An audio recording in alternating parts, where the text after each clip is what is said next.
Welcome to the smoke pit. It's Friday night, come and take a load off. Come sit in the smoke pit, it's time for us to show off.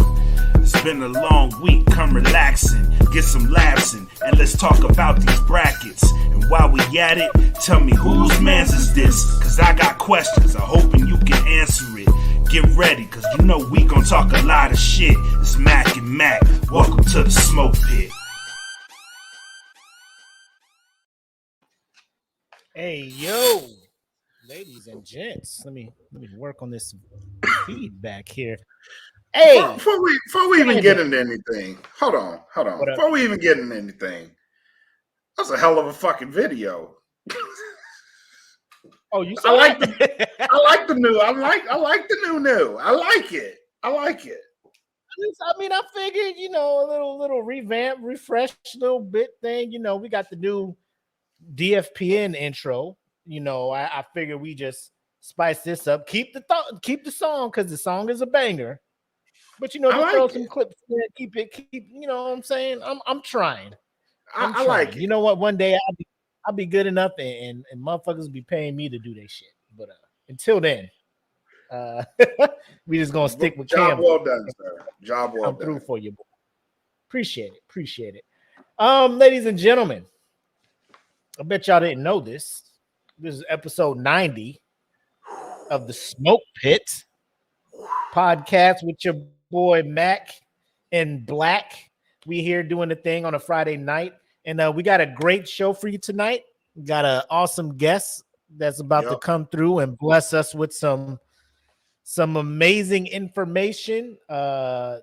A crazy experience. You probably seen in the description. You know who we bringing on here. So we just waiting for him to come through and let us know he's good to go. But until then, let's talk about the things we got to talk about.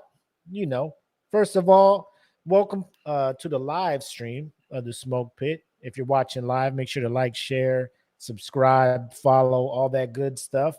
So all your peoples can get in on the conversation and some entertainment.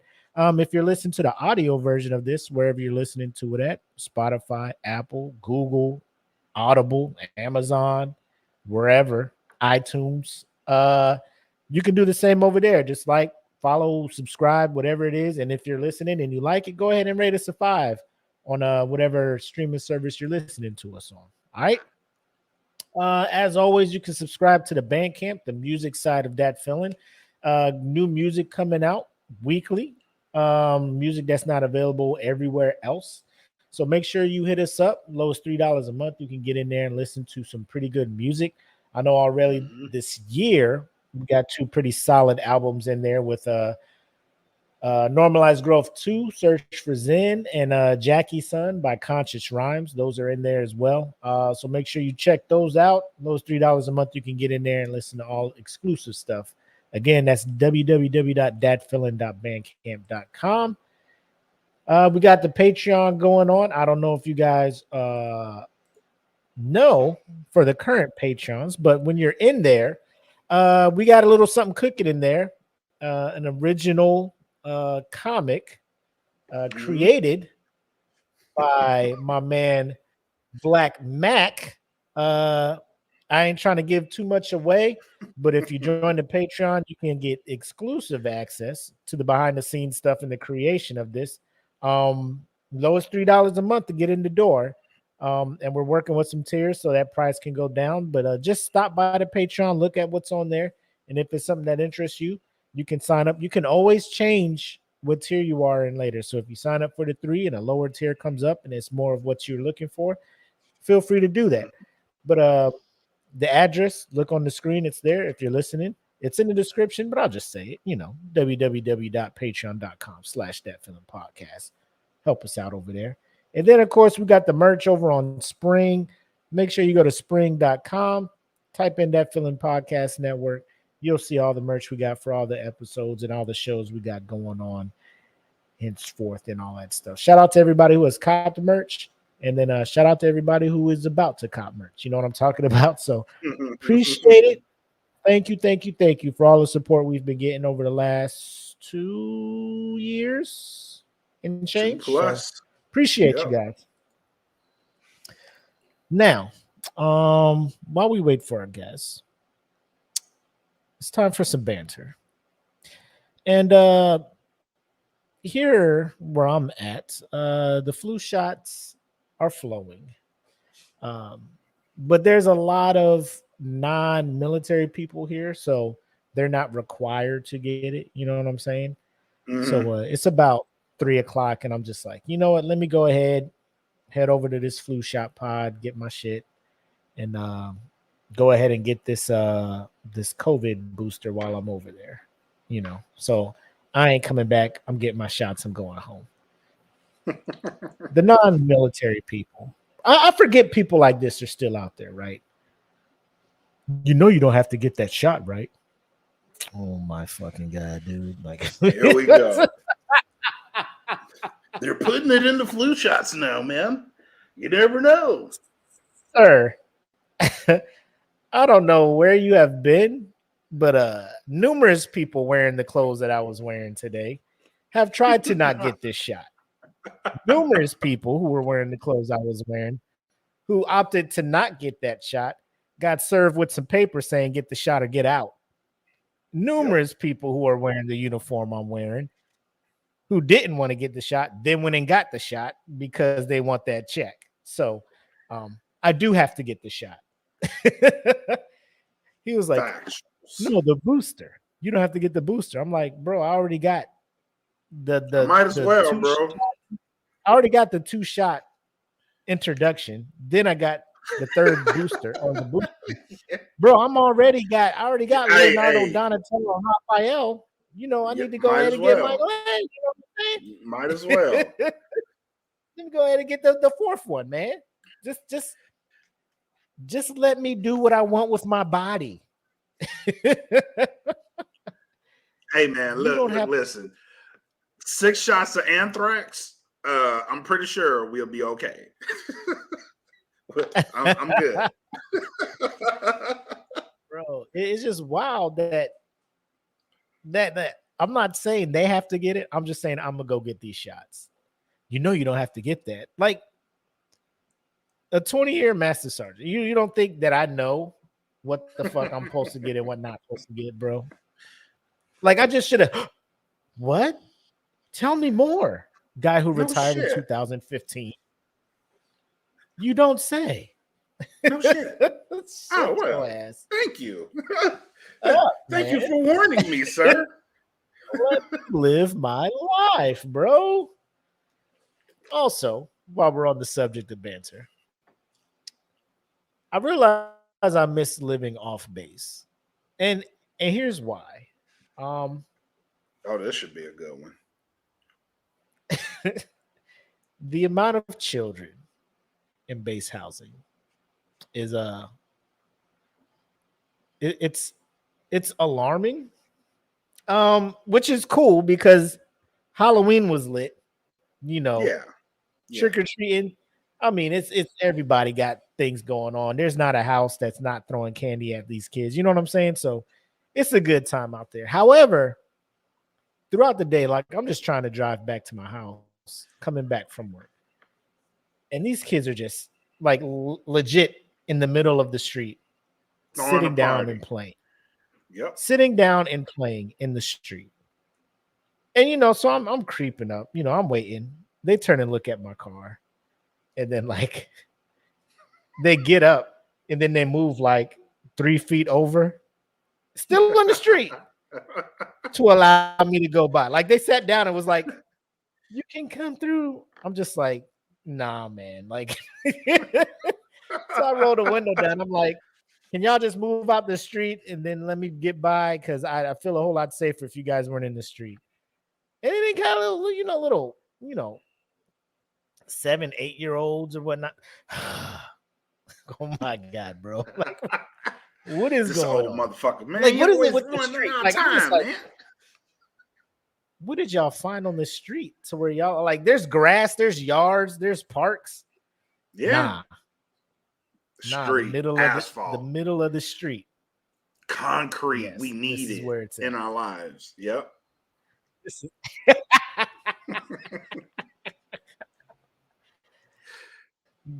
The streets are me, and I am the streets. Finna be in the streets. 100%. It's me. I can hear the streets calling. I can hear the streets calling. Was that Future? Oh, yo, man. while we're on the subject of Banner, you introduced me to the soundtrack today. And Wakanda Forever? Yeah, I've been waiting for the show to tell you, fuck you, because I was at my desk, bro, like emotional as fuck today. I was at this bitch like,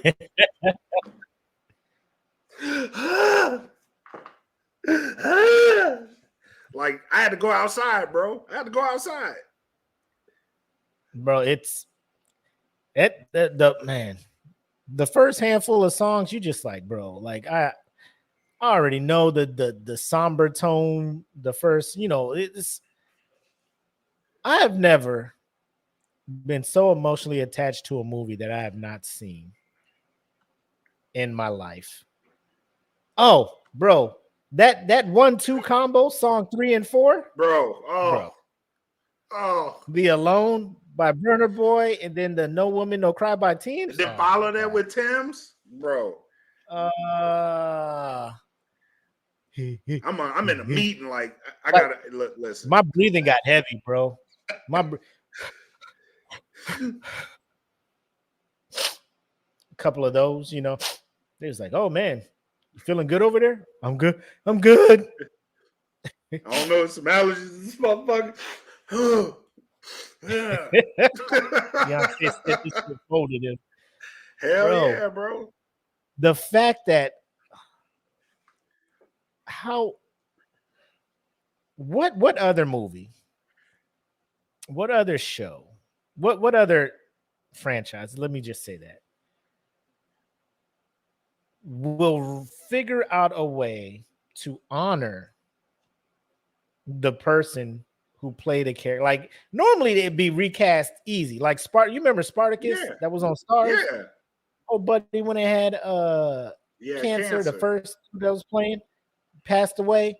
Next thing you know, this new dude in there, I'm just like, well, goddamn, like we just can't be like this a new dude, like, oh, you him? You're right. They didn't even they already knew when Chadwick passed away, rest in peace. They were like, hey, ain't no recasting going on over here, because they knew how important that role was. They knew how big that role was, how impactful that role was. And then in order to make this happen, to honor him, bro, if that funeral scene, like if that trailer is hinting at a funeral scene in the first part of the movie, son. I told my wife, I was like, listen, I am going to openly bawl in this movie theater. I can feel it coming. Like I know it. Like I'm gonna need emotional support going to this fucking movie. Cause I know it's coming. Like from the soundtrack alone, I feel it in my soul. Bro, I'm about to be crying in here. Oh my God. It was like crying. I just bring the tissues. A frame of Angela Bassett watching them bury T'Challa. Oh, bro. And she has we all at a funeral. Yo, we all at a funeral. Yes. We all at a funeral. Bro, when we leave the theater, we leave it in a funeral procession. We're going to need a cop to escort us, hazard lights on as we drive single file back to our homes. Because this is about to be, God. I ain't saying I'm going to cry. I'm telling you, I'm going to cry. If I was a meteorologist, there is a 90% chance of precipitation from my eyes. And this is just me thinking about what the movie is going to be like based on the music I'm listening to. Bonus points to this, because some people been hitting me up. Bro, I don't know about this. This ain't the same. This ain't hitting like the first one. Now, the first one, everything was popping. Everything was, we had a new dude. Chadwick was good to go. Everything. This is like, bam, kicking the fucking door. We here. You had K. Dot, TDE running this shit. You know what I'm saying? It was a fucking party. Yes. Chadwick has passed. The whole mood of this movie. Now, I'm sure there'll be action scenes, obviously, high action, high energy parts of the movie. All positive. Everybody knows what this. We can't get in there with no la-di-da-di-da, slub on me. Like, we can't be having that on this soundtrack. No, not this year. We need class. We need, bro. We and need, I kind of know, like, I'm like, y'all saw the track listing and the artists on here. What gave you the what gave you the thoughts that this was going to be like the first one? Right. The first one had like 2 Chainz on it, Kendrick, SZA. Oh, it was lit. The Weeknd. It was lit. Bro, everybody was on that one. So you knew that was the soundtrack to get. This one, people are, who? I don't know who that is. It don't fucking matter. I just want to tell people, bro. One person hit me with that. I just sent him that gif of Kev on stage yelling, "It's for black people anyway." You ain't supposed to understand it. This is for me. But because what they did with the soundtrack, I actually love what they did with it. They blended a lot of different cultures, like the Latino, and there's a little bit of indigenous in there. There's hip hop. There's Afro soul. There's a whole bunch of everything in this soundtrack, and I dig it. Like, it's not like the first one. The first one is just all like, it's strictly that shit's for black people, but this shit's for everybody. You know what I mean? Like, it's for everybody. Bro, I did like that how it had both African and Latin American influences on it. Mm-hmm. Some songs in Spanish. You know what I'm saying? And it's just like, bro, it's telling the tale of 2 sides, I feel. Mm-hmm. Yeah. And oh my God, I can't wait to see this movie. So so the fit came in, the prime the try or whatnot. And the shirt was too, like, I got a large because based on what the measurements and all that shit was saying. Yeah, I did the same shit. I was like, all right, fuck. And that shit and I couldn't even get it over my shoulders, bro. Like like I put the sleeves on first, and I'm just like, ooh, the sleeves look like they're the right length. And I put the thing over, and like it got about here, and I was like, oh shit. Oh, oh shit. Me too. Me too. Hey, Amazon, I need that XL, bro. Said that shit back. Exchange. Me Exchange. Too. Nah, but this ain't gonna work. This ain't gonna work. I knew I should have got the extra large too, man. And fuck the measurement charts, bro. If you know you a bigger dude, just be like, man, I ain't fucking. Yeah, them shits ain't in American. I don't know who y'all think is fucking XL with this shit. I got the same shit. I was like, bro, what? I was pissed too because I actually like the outfit. I was like, ooh, this bitch about to be fire. No, it don't. The largest one in the white and gold is extra large. So I'm just like, if extra large ain't working, like, I'm gonna have to find another design or something real quick. Like, I can hit up that mall real quick. They got the African store at the mall. You know what I'm saying? I hit that shit up and be like, but I already ordered the shoes and shit, bro. Like, I know. So yeah, I got the shoes first. The fit I got has the shoes to first. The shoes fucked up everything because I was like, I could find another color, but the shoes was white. So I'm like, I'm kind of stuck here. So I found another design, but that one's I actually like this one. The one I got better than the original. Oh yeah? Yeah, I'm like, oh, I'm about to kill them. I'm about to be out here. The street of the Black Panther. will now be stripped away. I'm about to walk out that bitch clean. I can't wait, man. I'm hoping, based on the, when you get the tickets on the app, it shows you what seats are available and stuff. That motherfucker is filling up fast. The IMAX, Yeah. bro, that shit is. Oh yeah. I almost fucked around and got standard def. I was like, I ain't gonna do that to myself. Let me go sit in this IMAX. I'm like, what the fuck? What the hell? Like, as I was doing it, like I was just like, what are you doing to yourself? Who am I? Who am I right now? Remember who you are. All right, nope. next.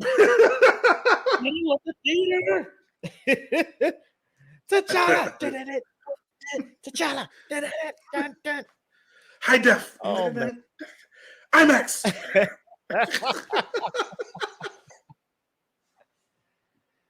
What Jen say? Careful, it's not another Itaewon. What's that mean? Some Korea. Well, I know it's in Korea. I'm just like, what happened in Itaewon? Like, I don't know if it's a Ibambe. I see you. But Brian say Fandango was tripping. They kept saying can't process sale. Shit, you I go better straight call to the theater, Fandango. AMC. Mm-hmm. I went straight to AMC app. Give me my tickets, bro. I don't do that third party shit, man. They fuck around and be like, I don't know, man. The connection between us and the theater, something happened. But here's your money back. Like, bitch, people watching this movie right now. Yeah. I'm missing out. You said you go on Thursday, right? Yeah, I'm going on Thursday. Oh, because you got Friday off, huh? You got that next Friday off, huh? Yeah. You smart as fuck. I know Saturday Night Nerds doing a what? I took Thursday off. Listen, man, I need all the time. Oh. I need all the time. I need all of it. I need to wake up. I need to be refreshed that day. Like I need to give me a good little sleep. Cause I know I'm finna wild the fuck out. I'm finna wild out. I'm finna cry. I'm about to find the Mexicans. Me and the Mexicans gonna be having a good time. Cause it's Black and Latino. Like we about to be in there deep. Mm-hmm. I better see some outfits too. Cause if people in Panama City was showing out, I know people here in Hampton, Virginia better show the fuck out. All the way.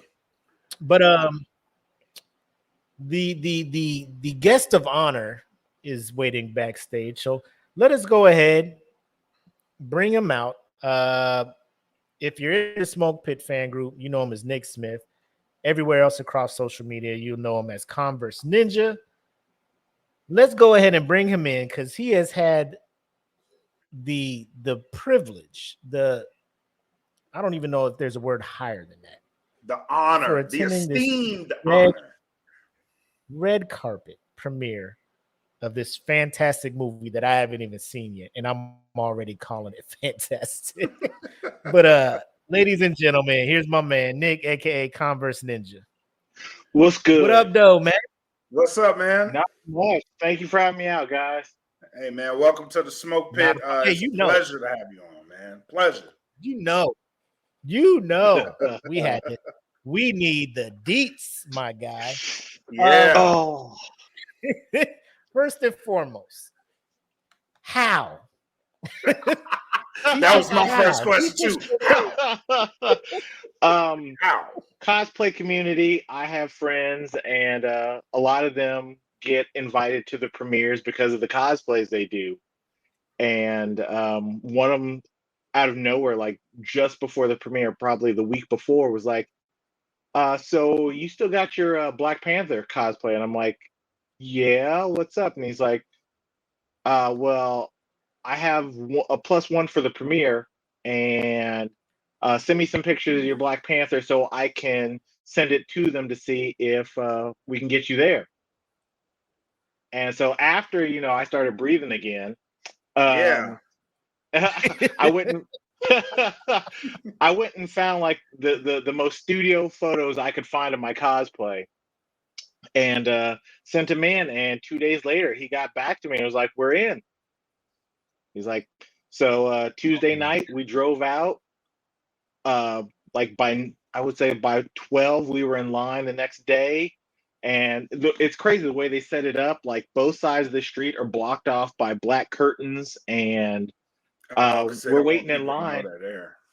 Yeah, and so I mean it's the middle of the street, so you can't see it, but everything else is going on as normal. It's Hollywood, people are going to the stores, but you see like cosplayers start lining up, and like people are stopping because you got like Namor, you got like comic book version, you got MCU version. I mean, people showed out, and Wow. they went through the list, and the first 30 people whose costumes they liked, they pulled in, and I got to be one of them. I didn't get to be one of the 12 that got to take pictures in front of the main premiere signs right before and displayed on Marvel, but I was, because of where they put us, I was in most of the shots for the fan area during the purple carpet for it that aired. It's still on YouTube, and I think it's also on Marvel's site, so you can see me popping up looking stupid. No, bro, that's amazing, man. That's amazing. Holy shit. That's damn. That's Yeah. That makes me wish I cosplayed now.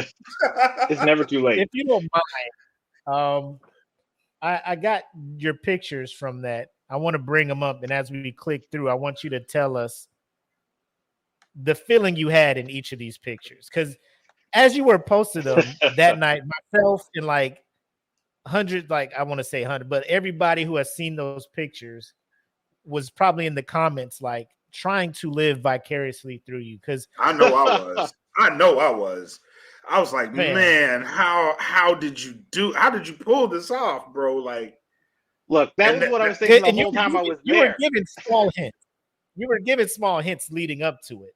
Something big is coming, and you had the picture with you and the black. Your fiance was also teasing some stuff, and I'm just like, man, that'd be crazy if he is at the premiere, And then you start posting these pictures. I'm like, he's at the goddamn premiere. They didn't tell me I couldn't say anything, but I was like, all right, I'm gonna try to keep it a surprise because I'm a freak out if I tell everyone too early. Now that's my question. How did you not, like, how much willpower did it take to not tell everybody, like, I'm going to the freaking Black Panther Wakanda Forever premiere?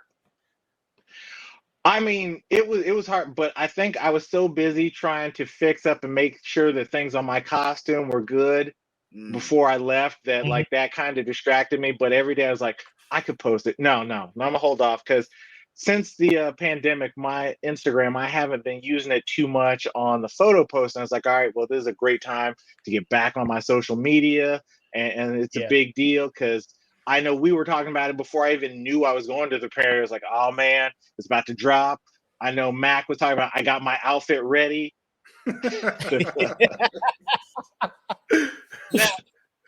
Now, you've already seen it. I'm assuming you're going to see it on general release too, right? Oh yeah, I'll be seeing it the Thursday it drops that night. And you and the comic hair guys, and we'll talk about that. What is it? But you guys all dressing up, showing out for it. Now I don't know if the group. So usually, we'll do premieres if Harkins invites us. We have a guy in the group who is kind of tied in with them. Like when Black Panther came out, I did. I went to 5 different Harkins over that weekend, and posed with people in front of the Black Panther signboards. I watched it every night that I was at a theater, so I watched it 5 times the first weekend when it dropped. We also did Avengers Endgame, all those. So this might be the first one where I'm only going for the movie because Kevin Feige and Kevin Feige and well, now I'm starting to forget names. I'm just the whole thing is like all of a sudden all that emotion came back. Ryan Coogler. So Ryan Coogler and Kevin Feige, they signed my Black Panther helmet that I use for my cosplay. So I'm like, well, I got to retire that till I buy a new helmet. Yeah. Oh, Yeah. I can't, bro. Yeah. This I'm never wearing it Thank again. It's in a glass case right back there. Yeah, I saw it. I saw the display case that Yeah. oh, man. That's awesome, man. Yeah. Has my press pass, all that good stuff. That's awesome. That's dope. I can't, man. I'm like super happy, and shit ain't even happened to me. You know what I'm saying? Like, Right? I'm just looking at it's so cool, man. So this picture here, who we got here? Because I know some very well known cosplayers were there. And I fanboyed out in one of them when I was like, is that who that is? But so talk to us about this one here. So that right there is Amazing T Cosplay. He's a cosplayer out of California, I think LA area. So he's gone to quite a few of the premieres. I first met him at WonderCon 2019. Really good guy. Like, basically, we cosplay a lot of the same stuff. We met because at WonderCon, I went as T'Chaka. I had made a costume for that. So I had his Black Panther outfit, and we ended up doing a photo shoot. And now we just run into each other everywhere. That's dope. This one. And that right there is me. And y'all all know General Okoye and also Mitchie off of Walking Dead. Yep. And it took me, I almost missed out on having that picture because it took me a minute to find my tongue. Like I get it. On top of just being an amazing actress, I mean, she's fine. Yeah. And so I was like, hold up. And I was like, can I? I felt like I was in junior high again. I was like, could I get a picture? She's like, of course. Selfie. Why to pull bro, that phone just out so fast? that approachable, huh? Yeah, I mean, like most of the stars that walked through were just really excited about the energy and like were real quick to sign things or take photos. It was amazing. Like I expect, you think Hollywood, you just expect people to walk by and not really say anything. I'm here to talk to the press, take some photos, go on the move. No, a lot of them stopped and just really like talked and took photos with us. It was crazy. Cool, man. Did you get a chance to ask anybody like the movie before they actually saw it? Like, did you get that opportunity to be like, so what do you think of the movie and your work in the movie or stuff like that? I want to pretend like I had questions in my head to like ask people, but to tell you the truth, I was too busy going, and pull out my phone. And my Black Panther costume is not really touchscreen friendly, so I'm panicking like, hold on, give me a minute. Let me pull up this. And I mean, the way they set up the whole thing is like this carpet isn't leading into the theater. They walk in kind of a U pattern. So they talk to the press, they walk through past us, go around, and then they end up on the middle stage where they were talking to the host for the premiere. So they kind of have to parade them through so that they can go talk to the press and not get too backed up. But I mean, a lot of them, especially Namor himself, Tenoch, he took the time. They were trying to push him to go forward. He took a photo with everybody, signed everybody's stuff who handed him things. He was as excited to be there as we were. That makes me like him on screen now. And he was a dope Namor. And there's me with Shang-Chi himself, Simu Liu.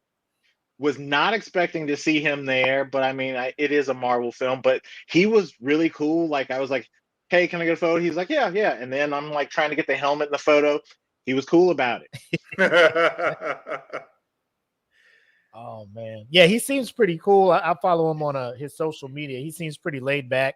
Probably just very humbled that he had the opportunity to portray Shang-Chi and moving forward and stuff. So he's usually like that from interviews I've seen, but also one of the things I noticed when Shang-Chi first dropped, he made it a point to thank Chadwick Boseman for being the reason he got to do a movie. He's like, if your movie hadn't been the front runner to get to get everybody, all non-whites and other people in the forefront for Marvel movies, this wouldn't be happening. So That's he dope. had an man. instant fan right there. Yeah. And that is Alex, I want to say is Lavelia. He plays Atuma, Namor's general, and really nice guy. Like, he stopped, took photos. We even got, I think I posted it way later, but we even got like a candid selfie where he's making faces with us. And Oh, yeah? he was just excited to be there. Like I feel like all the new characters to the film, all the actors were just like so excited to be on the red carpet. I mean, like, just so friendly. Amazing. Yeah, he seems stoked about it. Here And it he is a goes. badass in film. And there is the man who's behind it all, the robot known as Kevin. And I really expected him to be like in a hurry and like, hey, nice to meet you. Well, no, stopped. I mean, he even took a minute to like, I asked him to sign my helmet. And then I asked him, like, most of the time they told us like either ask for a selfie, ask for a signature. I asked for the helmet signing, and then my friend next to me, Mike, who is there as one of the comic book Namor, was like, hey, can we get a selfie? And I was like, I can get one of those too. And he's like, yeah, come on. I mean, you know, that If guy you're is handing the them glue out. holding the guy's the glue holding the MCU together, and he's just like, hey, come on, let's get a photo. Man. Yeah, if there was one person I assumed was just going to be like, you know, hey, you know, quick group picture maybe, and then he's on his way, Yep. it'd be Kevin. Kevin, It'd be yeah. Kevin. Yeah. You got to protect him at all costs. You know what I'm saying? Yeah. Right? I would kill you to protect Kevin. God forbid if he leaves and it turns into it'll be a sad day. But we can't go awesome. DCEU route. And there's him signing my helmet. Damn. Yeah, he signed it while you were wearing it too. That's amazing. Yes. And it was just last. At first, I was just going to do selfies, but I was like, "Screw it! I'll buy a new helmet later." Swing for the fence. Yeah, exactly. For the fence. And then that was after Ryan Coogler signed my helmet. He had to walk around the loop and then on stage. So I snapped off a quick picture. Later, someone sent me the photo that I have. That's the selfie with him. Wow. And there's the top of my helmet signed by him. You got the director of the Black Panther to sign your Black Panther helmet. Bro. Honestly, the only thing that would have been more amazing was to have Chadwick there and signing it as well. Then you just broke my heart all over again. Yeah. I was cool, man. I don't even know if I'd be able to cosplay as Black Panther. I just look at the helmet and be like, I've achieved peak T'Challa. Yeah.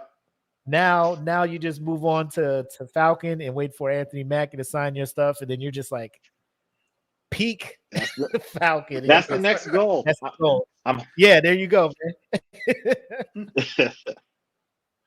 And Kofi Kingston. I'm gonna say for all the WWE fans, I was not expecting Kofi and New Day to come through, and so he was there, and they were all like good spirits. They actually stopped the guys who were in front of me, like in the line.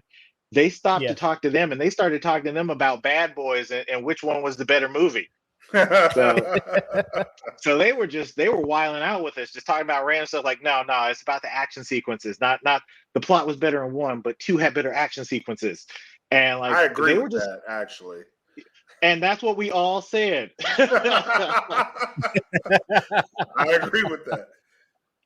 But yeah, he stopped, took pictures.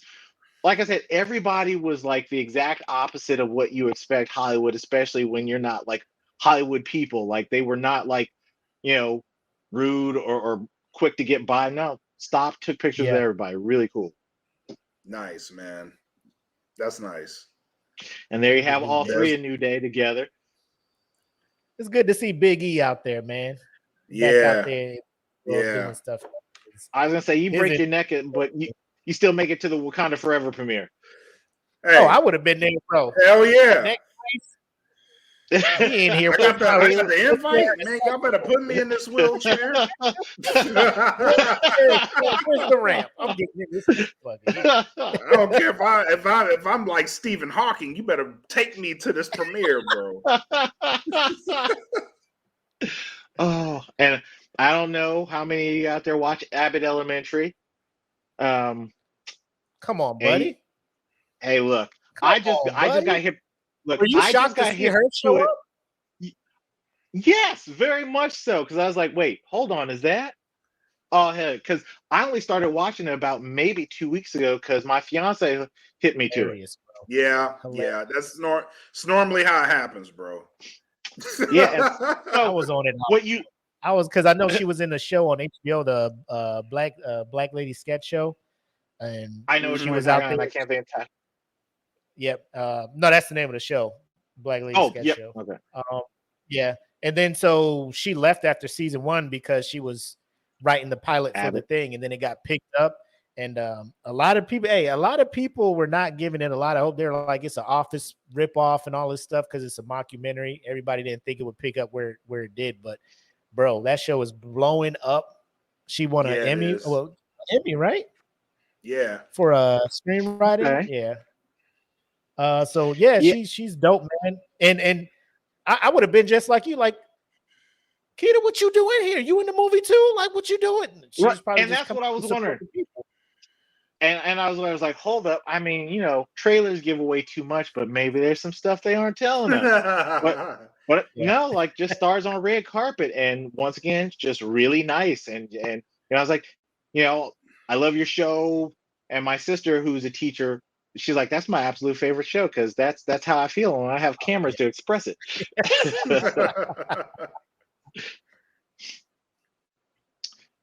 And then, bro, I just love how everybody is just enjoying the moment. Like nobody is looking at this like it's a job, it's a task. You know what I'm saying? Like, let me come here, make my walk, take a couple pictures, shake some hands, say some nice stuff, and watch the movie. Like this is like a moment, and it's like a celebration at this point because everybody knows it was. Chadwick is no longer with us, and this movie is like continuing that storyline. So everybody's like, this is a celebration. Now was that kind of the atmosphere, a celebration of Chadwick? It was in a lot of ways because, while I can only see half of the interviews and talk because they had people on the outside talking to stars they were coming in, but everyone's biggest thing was, what this movie meant and carrying on without Chadwick and kind of honoring him and keeping it going, but making it not about, moving past him, but celebrating him as well. Right. And there we have Jamila Jamil. You might know her as Titania on She-Hulk, and she's on the show The Good Place. Yep. And she is tall. I was about to say, because I've stood next to you, and I think you're a little bit taller than me, and then you're standing next to her, and I'm just like, I didn't know, like, if you were like leaned back over a rope or something to get it. Y'all are standing next to each other? I mean, I am leaning a little, but she's about, I'm 6'. I think she's about 6'2", 6'3", and then she's wearing heels. Oh, yeah. Yep. Like, she's WNBA. Don't stop talking, man. My wife's in the other room. I'm going to say some shit I don't need to be saying. And there's Ryan Coogler with me and my boy Mike. And like I said, super humble, just nice. I was like, hey, I love the movies. Can you sign my helmet? He's, of course. Then he signs the helmet. I was like, can I also get a picture? He's like, let's do this. And just waves me in. And it's just crazy because, he came in white. He was I could tell like there are some homages to Chadwick. Letitia showed up wearing her own version of the jacket that he wore to the original Black Panther premiere. Oh, wow. Dang. Man, everybody in these comments right now are just super jealous. Like, they're enjoying you. Like, everybody is living through you as you're explaining this stuff. Shit, I'm living through you. And that's Michaela Cole, who plays one of the Dora Milaje, Annika, and she's real prominent in this movie. Once again, super nice, also super hot. But she, once again, just walked through cool as day, took pictures. I mean, she took group pictures with everybody that's in front of me, and then stopped and took pictures with us. And I mean, like I said, I cannot say enough about all the people who rolled through, because they did not have to take as much time with us as they did. Yeah. Nice, man. She has a real look. So, like, was it hard? Oh, like, were they Lord. expecting Oh, to stay? Lord. Hey, What you There know she about go. photobombing Angela Bassett? Is that you behind her? That's Yeah. me and my boy Mike standing behind her.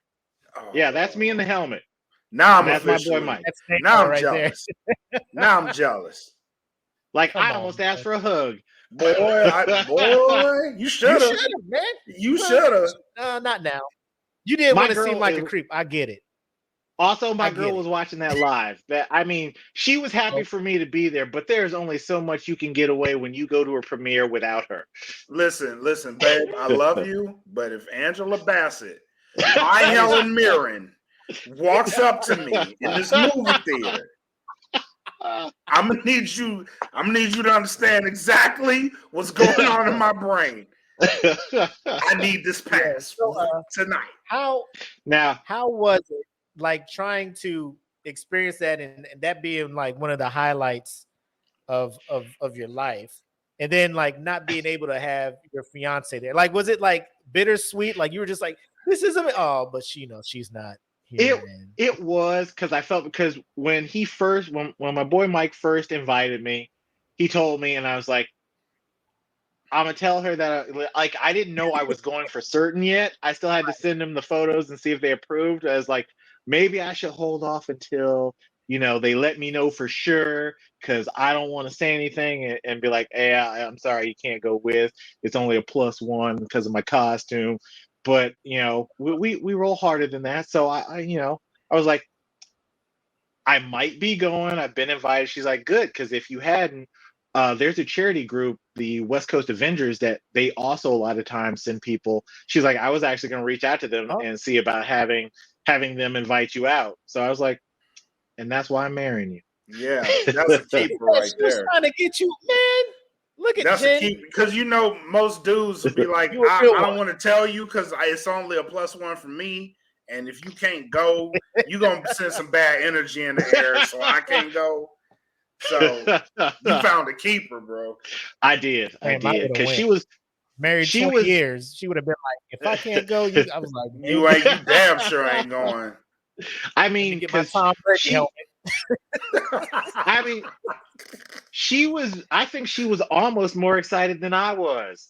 And the whole time, so I'm trying, between all these pictures you're seeing, I'm trying to also send photos to her and my mom. And I have a group chat with my mom and my sisters. Yeah. So I'm sending them photos and stuff, and they're losing it.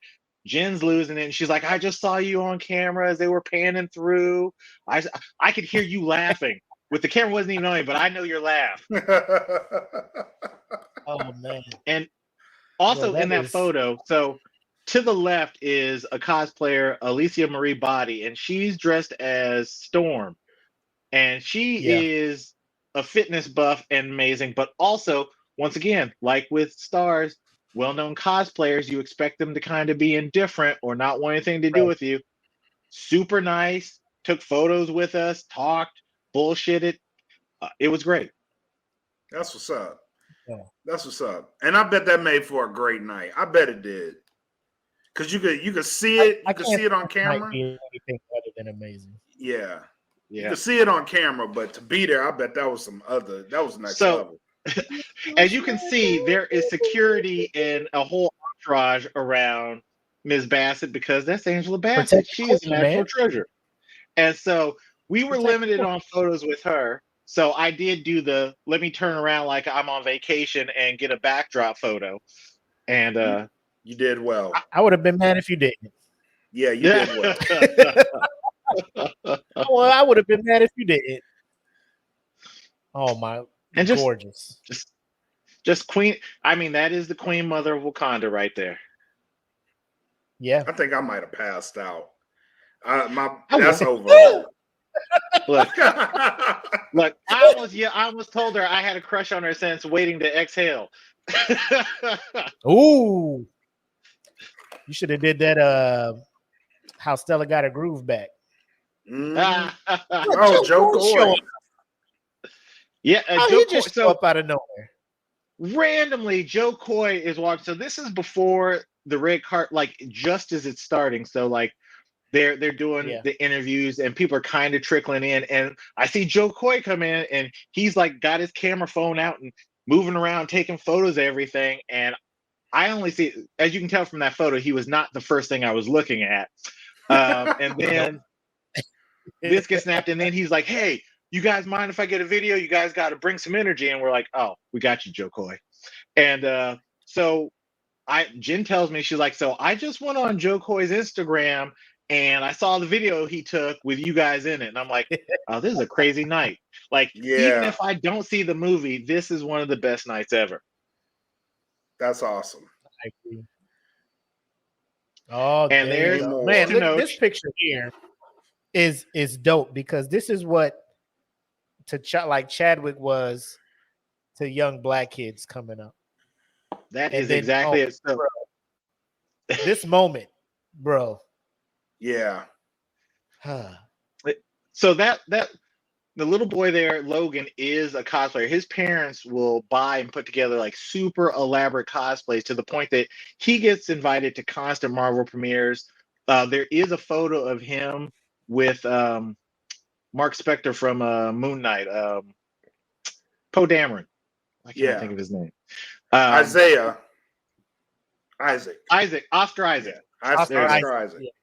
So, like, usually when he's dressed up as somebody, because his costume is so elaborate, they usually freak out and end up spending time with him. And that's exactly what happened. So, Tenoch is walking by, and this whole section I'm in is mostly Wakanda, people dressed up as Black Panther, Ramonda, Dora Milaje. And then you have my friend Mike, who's random Namor, and then you have this kid dressed out in the full ceremonial helmet and everything, and Tenoch just loses it. He's like, "Oh my God." And he runs over, he signs the headdress, signs stuff, pulls him onto the carpet, takes photos with him. And it was just, I mean, that kid is going to have the craziest memories. Like, I'm glad will never forget this night. I am so glad my daughter is older so that she can't feel left out now. Yeah. But like that speaks to the impact of Chadwick Boseman and him who's playing Namor. It speaks to the impact that they have on these communities and these kids. So yeah, that's amazing. And I mean, the section to the far back in that photo is all people dressed as Atlanteans and Namor, and they all started calling out. And for those of you not familiar with the comic book, Namor's battle cry is Imperious Rex. And like as soon as he turned away from Logan, you just hear a whole line of Imperious Rex and howling, and he turns around and loses it again because you just got like 8 guys dressed as him. That's as big as it is. Yeah, as big as it is for the fans. Like, imagine you don't know the impact. You just played the role, right? You're like, I hope people dig what I'm doing. I hope people appreciate what I'm doing. I hope I played it right. I hope I did it some justice. And then you walk this purple carpet and you see that. And then it hits you like, I did that. I made it. And I'm here. And that is like, this picture here is dope. I love this picture. You should sell it to like a media company or something. And that's Logan and his Look dad. at this dude. Full up. I love it. Oh my God. Another. This is another moment that I have to tell. Deontay, Lupita. I know you. Oh my God. So did she have the security and everything rolling with her too, or what? She had like 2 guards with her, but she was still like super up close and talking to people. So let me just put it this way. film and media do not properly convey how beautiful that woman is. Oh, I know. Oh, I know. I know. Like I know. It's impossible. Like I almost started a standing ovation for her right at that moment. Y'all better clap for Lupita. Mm. Jeez, even in Nope, when they were trying to make her look busted in Us, I was Yeah. just like, y'all can't Ain't do no it. way, Like y'all boy. can't. Ain't Like ugly. even the dark twin. You can't. Even You the know, dark twin. Like I would have gone for the doppelganger. I was like, Yeah. money, let's do it. hell yeah, she. let me Hell make you some yeah. gold scissors. Right. Baby You girl, we didn't going deserve that. underground She get you forever. into you. Yep. You deserve that, girl. Let me show you the life. Let me show you the life that you needed. You deserve. Girl, come on out this tunnel. What you doing down here? Don't Now, deserve to be down here. Letitia, she did have her own, like her and Angela had like a whole entourage of security. And the funny thing is, now she did take a lot of pictures and sign stuff, but she also, if you can tell in that picture from distance, little somber. So I'm thinking the night, because this is the very first premiere on their tour for the movie. Like I Yeah. feel like that was maybe a big deal for her, like because Happy for that her. jacket she's wearing, that's like a literal pattern of what Chadwick wore to the original premiere. Mm-hmm. So I didn't push for like a selfie, but I was like, let me try to get a little something here. Yeah.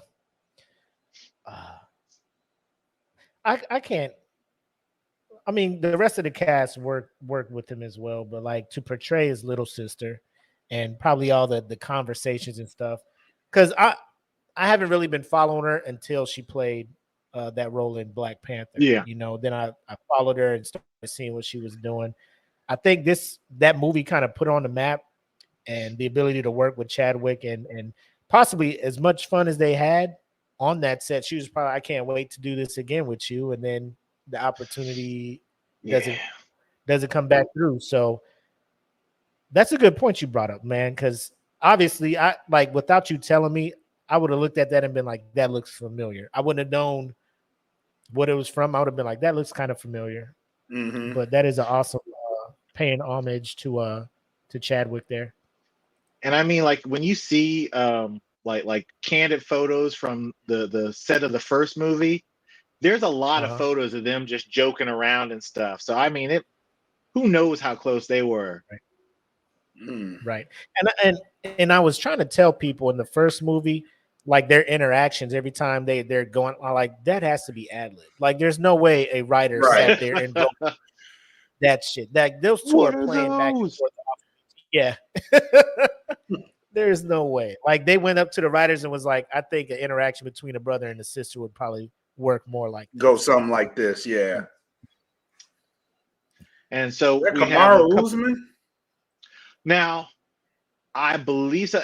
I was like, at this point, we're pretty deep into the stars and things coming through to the point where I just lost track and started just clicking photos. My phone was at like 5%.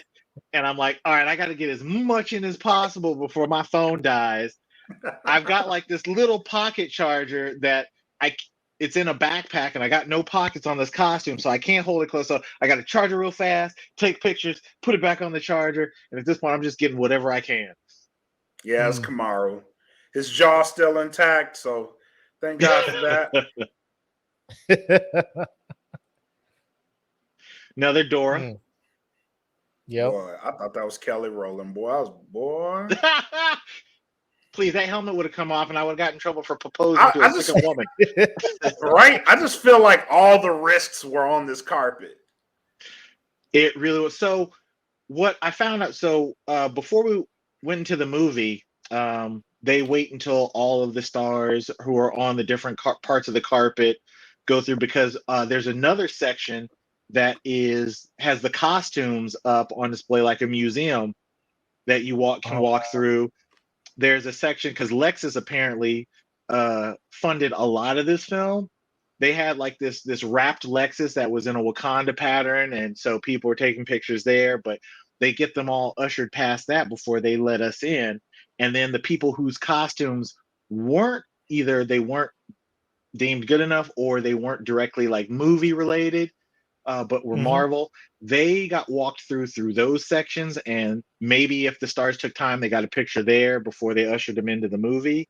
And so that group there, that was all of us that got the chance to be on the Wakanda side of things. A number of them are well-known Instagram cosplayers. Like to the bottom right is Cutie Pie Sensei, and she was rocking her self-designed Shuri Black Panther, and that was once again really nice. They're repping Atlanta, and all of us. So before they even started filming, they're like, "You guys need to bring energy," and we're like, "Oh, we got plenty of that." And so we're talking about the cookout for Wakanda. What's everybody bringing? I was like, "I'll bring the brisket," and we looked over at all the Namors, like raisins in the potato salad.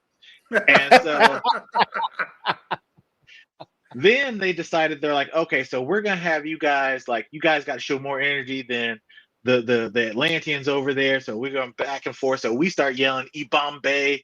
We're hooting for the for all the Jabari, and we're yelling and glory to Hanuman and just going nuts. And they're yelling. We just drown it. It got to the point where as they're interviewing, they're like, well, as you can hear, they're excited for you in the movie. And we just went nuts. It was I mean, like, everybody was like cool. It was crazy. That's dope. And that brother there, another bro. That's a Geek Insider. He's also a Black Panther cosplayer, but he also is into stunts and martial arts. So we were talking about that. Back before COVID weight, and even further back before having a kid, that was my goal, was to be a stuntman. A lot of my friends went on to do that. I had a child and decided, maybe I should get a reasonable job.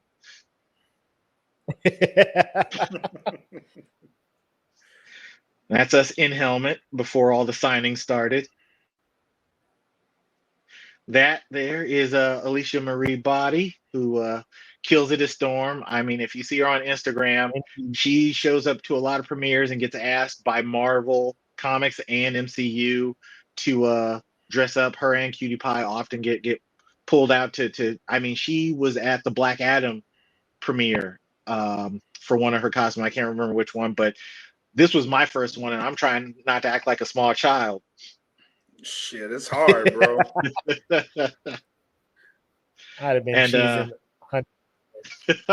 the tallest storm I've ever met in my life, probably about 6'5" without the heels, but once the heels are on, good 7 feet tall.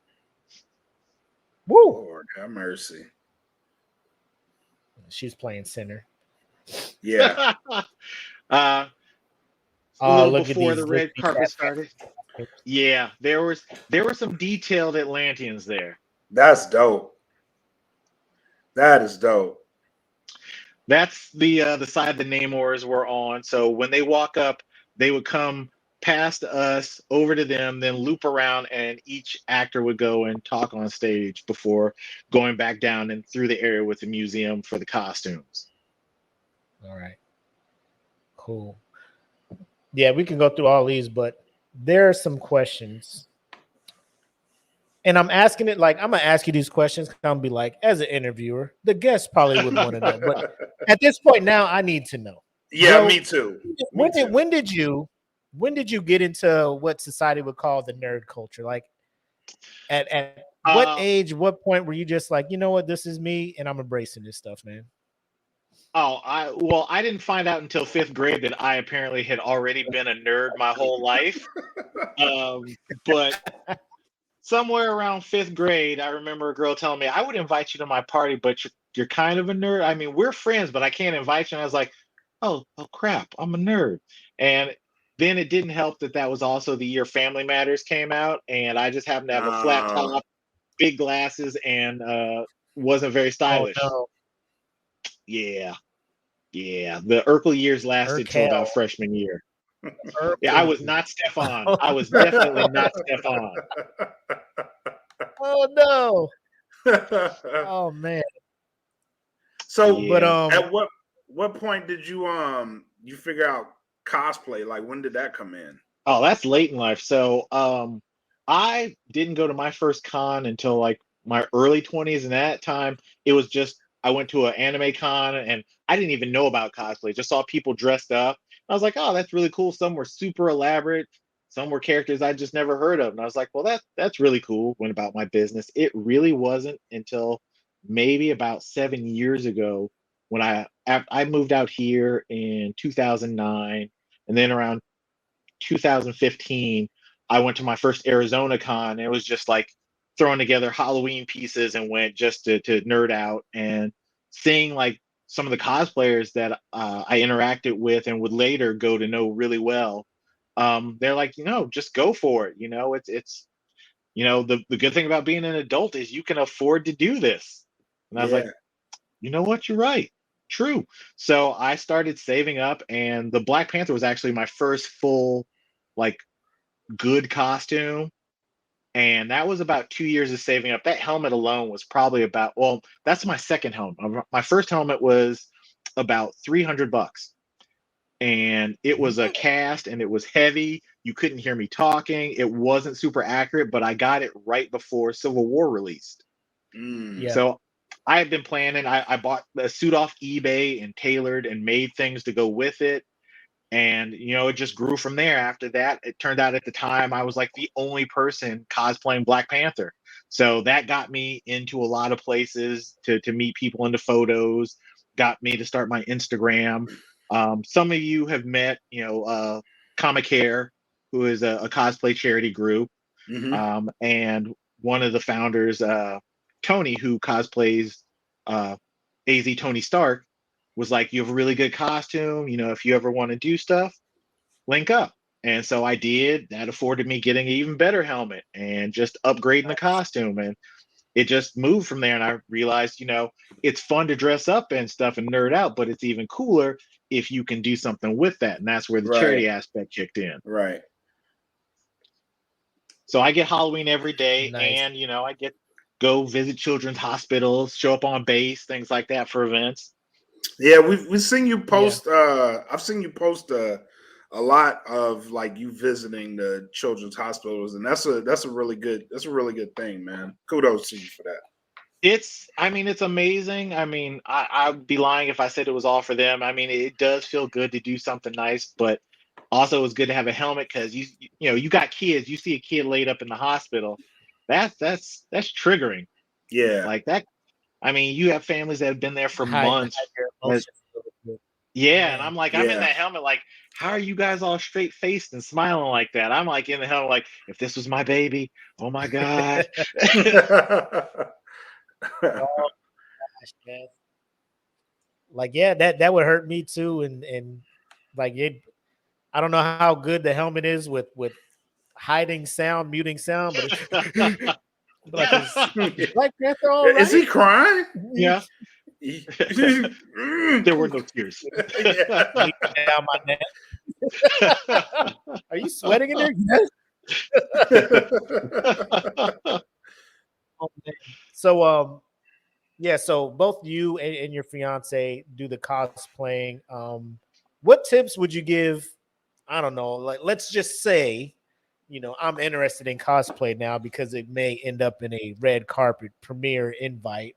What tips would you give somebody? Is it more of just find something easy to do, or is it better to just invest in a character that you're really invested in and work on that ground up? That's a difficult question because I do my stuff a little bit different. Like I have friends who have hundreds of costumes and no place in their closet because and my big thing is it's great to have 50 costumes. I like having one or two that are really good that I really like that I can depend on because one thing you learn in cosplay is everything is for show. Most of the costumes that look really good will fall apart if someone touches them.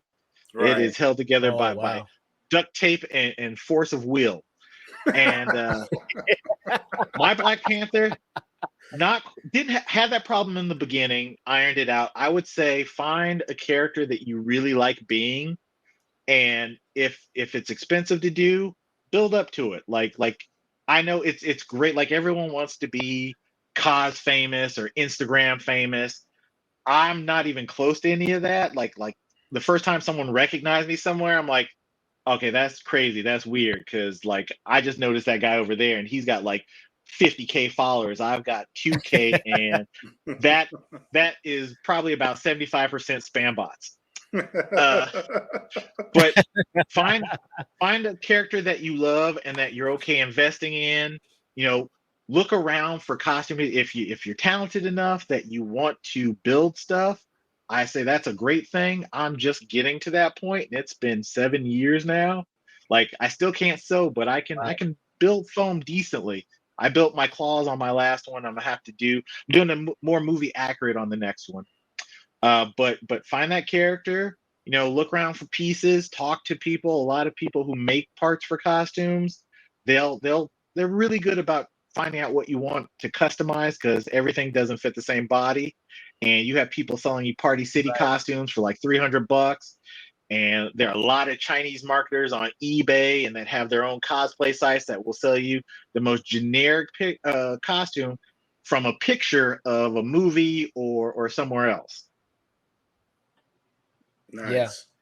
I think that's the scary part about it because it's easy to just go to like Amazon and type blah blah blah, right? And then you'll get like 18 different things, and you're just like, man, this was only $50 and it's Prime and all that. This will get here immediately, and then abracadabra, you know, you just like, oh, this isn't like the picture at all. You know, they just not at all.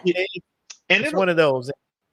And I know people who do foam because I'll go to some anime cons and they go all the fuck out, right? Like the dude from was Bakugo from My Hero with the grenade forearms, just made him out of foam and the lightning. I'm just like, where'd you get your costume from? Like, that's dope. No, I made this. I'm just like, I don't have I don't have the time. Like, I don't have patience. The time, but like if you are really into it, you will find the time to do it. And this person really was wanting the best costume possible for this con, so they just set aside that time. And at the end of the day, whatever time that person put into it, the amount of compliments he was getting at this con made it worth it to him. You know what I'm saying? So I didn't ask him how long he's been doing it or anything, but when you make your own thing out of foam, like there's YouTube tutorials and all that, but man, there's trial and error in that, bro.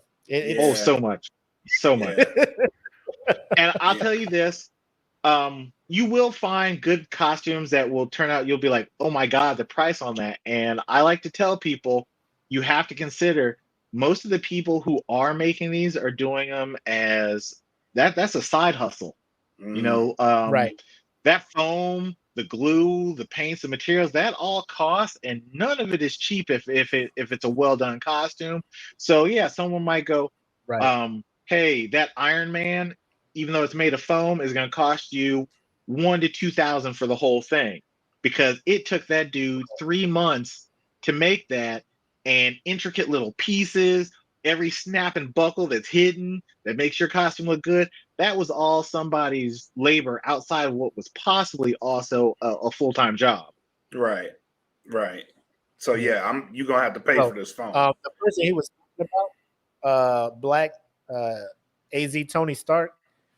Look at his IG and look at his because the first time I saw him, it was like, I think it was like a Halloween event, fall festival or something at the base.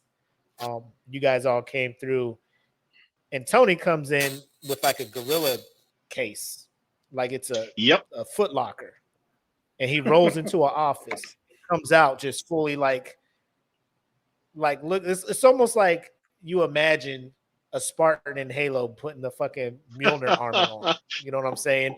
Yeah. It comes out just, I'm just like, bro, all of that. Like, he's like, I just can't carry it in a bag. It has to go in here. And then I can't put it all on because it's hard to get in the car after I put it on. So I put some of it on and then I need help getting in. I'm just, all of this work, man, to just have them costumes and the way these kids, because that trunk or treat, bro, my trunk was the most lit. Like, they would come by and they would see the comic care people. And that was the night I was like Nick Fury. And I was not aware that there's fake eye patches that allow you to see through them, so one of your eyes isn't getting super strained. I'm sitting there. My left eye was so hurt. I'm trying to put candy in people's fat buckets, but my depth perception's all messed up. So I'm like, drop like there. Are you okay? I'm all right. I just need to switch to iPad real quick. So then I'd switch it to the other eye, and then this was like sensory overload, and it's just like this was a bad choice.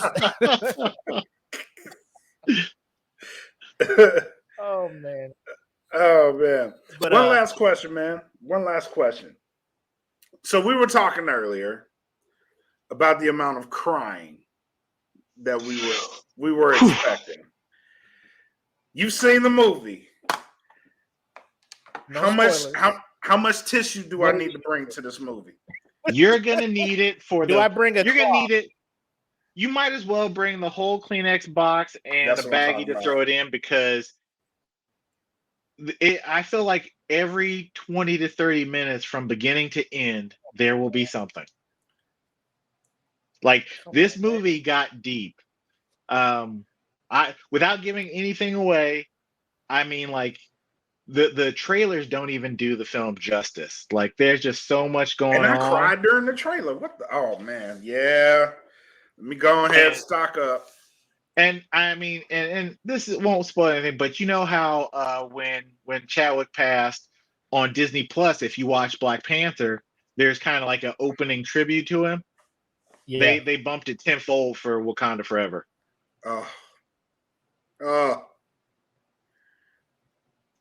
Okay. Yeah.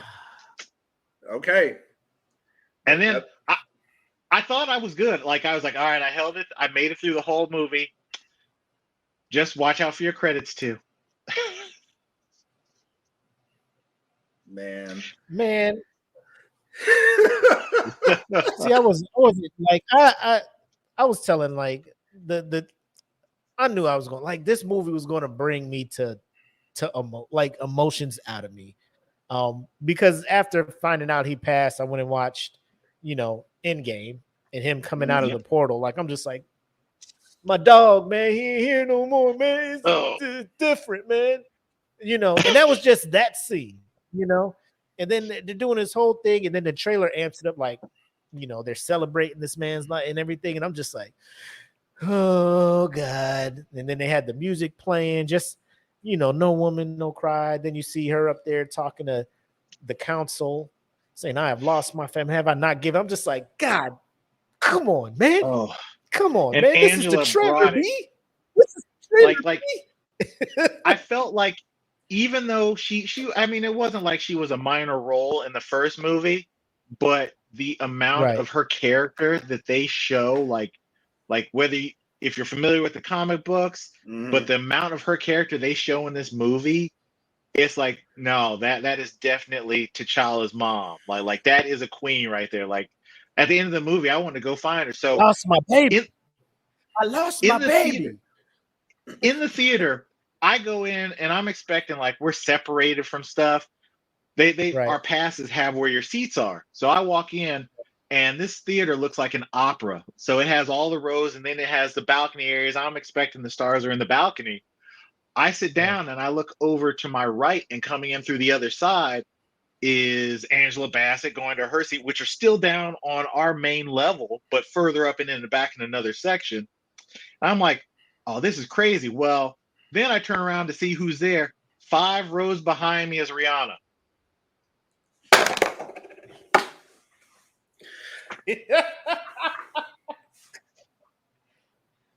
Riri Shots is gotta be 5 shot, rows behind me. Bro. Be taken. Shoot the shot. Hey, listen right now. I wanna give you all the flowers. I heard you and ASAP right now. I heard you and ASAP broke up. You cool? I need to give you all the flowers because you are still an engaged man. You are faithful, my guy. Because Black Mac walking into this fucking theater is as good as divorced. With Rihanna sitting 5 rows away from me. I'm gone. I am gone. They would have had to kick me out the theater, bro. I mean, I was trying to be Hey, cool, Riri. but I was like, Hey, nah, Lift me up. don't shush me. You still looking for a rude boy, Rihanna? let me pawn the river real quick. You know what I'm saying? Let me pawn the replay. All I know is I was not trying to be Robin Givens from was it the Chris Rock movie where he runs for president? Security. Yeah. It's like was not gonna be that dude. But also, so Michael B. Jordan was there at the theater too. And so I found out as I'm seeing people in the crowd, there were a number of stars who didn't actually walk the carpet, various reasons, don't know. Like in fact, Deontay brought up, he's like, so where's Winston? I was like, he didn't roll through. Like he did the press. He took some photos with the cast and he went in. I was like, I mean, who knows? This could be like an emotional, because at that point, I would have had like, you got to do the monologue. You got to do the monologue, bro. I mean, none of them have seen the movie at this point yet, so I can only imagine what they're feeling. The level of nerves and everything, emotion, and normally, or maybe I make jokes. Go ahead. I'm sorry. Man. No, I was gonna say maybe he was just, like T'Challa, or Chadwick was his boy too, and it's I don't know if I can go out there and give this energy. I don't want to be fake with the energy on the carpet, and my heart is heavy, so maybe that's why he kind of, I don't want to say snuck into the theater, but just did it privately. I mean, I've got to respect, because so when the movie started, like normally I make fun of people for clapping during a movie because I'm like, that's like people who clap when the airplane lands. Sit down, just sit down. But in the movie, I know all these people are behind us. So like whenever one of the characters shows up, everyone starts clapping. And I'm like, that's right. I'm in this movie theater with Angela Bassett right now. let me act like I like it.